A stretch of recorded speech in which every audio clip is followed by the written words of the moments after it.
since we do so much work in the metaverse space, we always start with kind of level setting, like what is the metaverse? So the definition we've landed on is that the metaverse are shared virtual worlds that people can access through multiple devices. So that may be a smartphone, it may be a computer or a tablet, it may be a headset, whether it's virtual reality, mixed reality. But I think the key elements is it's a virtual world or a virtual environment that there's multiple users, and there's not only one, which is something Jenna and I talked about earlier. There's a lot of metaverses out there, and a lot of things kind of fit in that definition. So that's how I think we define it, metaverse, at my company. So Gerard, what should businesses consider when they are thinking about having a metaverse presence? You know, Tim, I think it always comes back to the basics of what is your goal? Do you have a set of goals that are well defined? Because the investment that you make is going to have some purpose. Now, granted, we certainly advise most of our clients that this is a great time to dip your toe into the water, to make some level of investment to understand what's going on.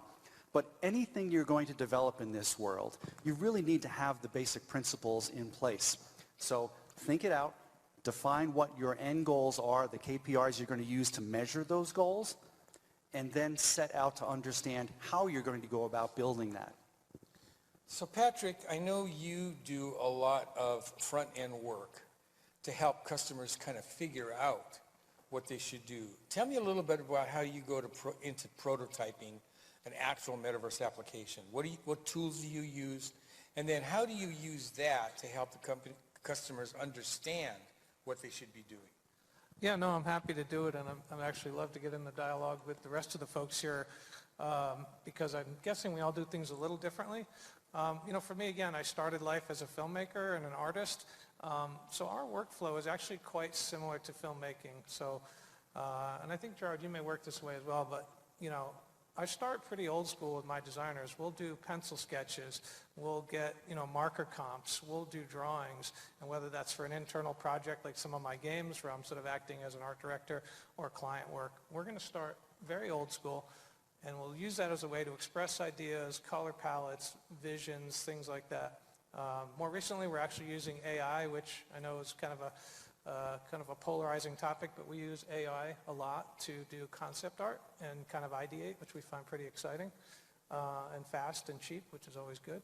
And then really pretty much like filmmaking, we start with sketches, storyboards.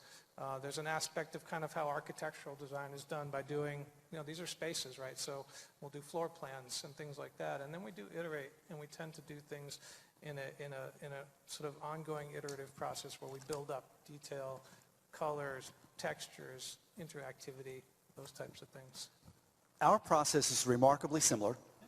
My background started in design, so as a product designer, and old world sketching is the fastest way to sit down with the client and understand, are we on the same page here?